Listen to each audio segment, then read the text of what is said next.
When you think of a firefighter, what's the first image that comes to mind? Probably a hero, right?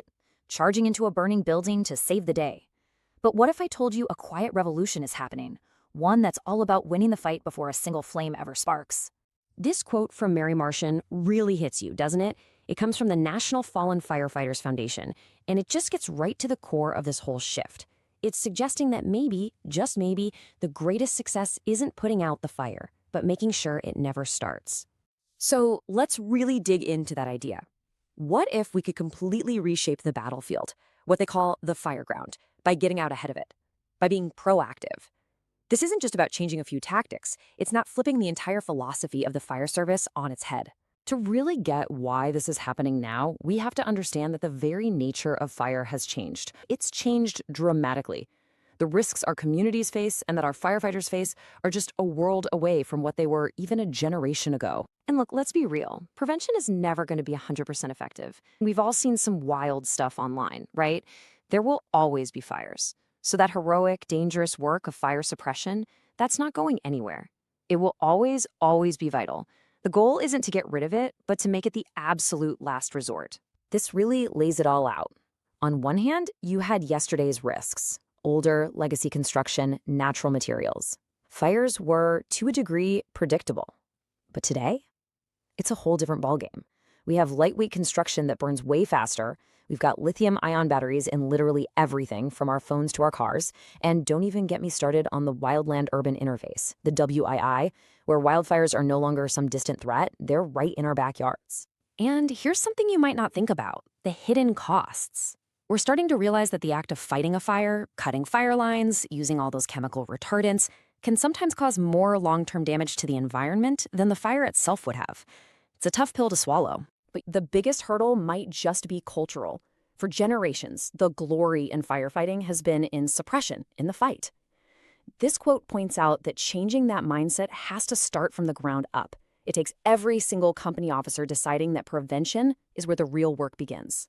So, how do you actually make that shift? It's not about printing more pamphlets. It's about a formal, data-driven approach called community risk reduction, or CRR for short. At the heart of CRR are what folks call the 5 E's.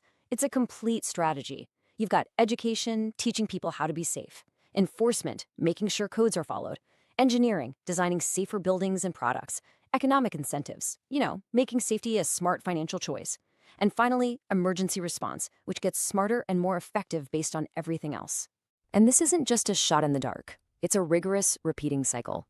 It all starts with data, what's actually happening out there.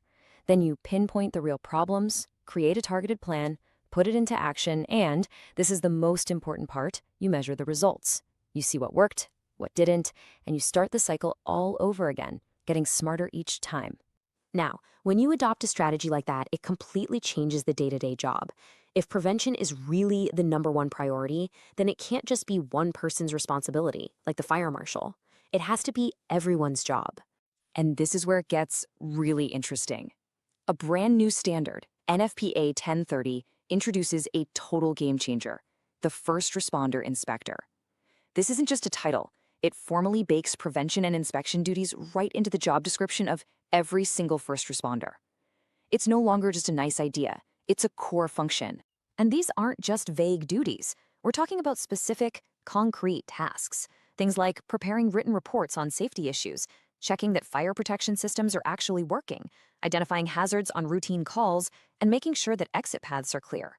This basically turns every firefighter into a proactive safety advocate in their community, every single day. So this huge cultural shift is being absolutely supercharged by technology.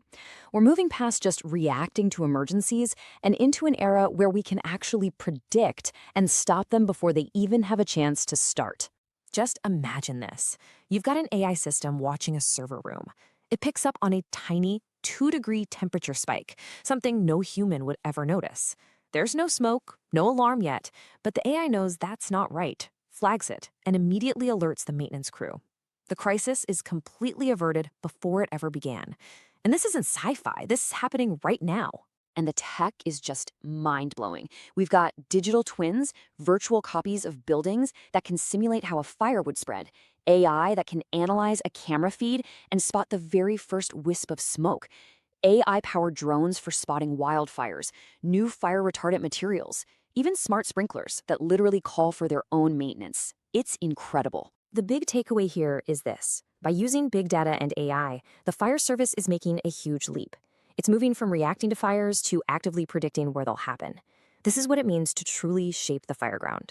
Where does all this lead? It brings us full circle, right back to that fundamental idea, putting all our energy into preventing the preventable, for everyone's sake. This quote really frames it perfectly. It says that almost every time firefighters have to risk their lives to manually put out a fire, it means there was a breakdown somewhere else, a failure in education, a failure in engineering, a failure in enforcement. And that right there is the ultimate point. A strong prevention culture doesn't just save buildings and protect civilians. It directly protects the firefighters themselves by making sure they have to face fewer of those dangerous situations in the first place. This change is so deep, it's actually forging a new identity.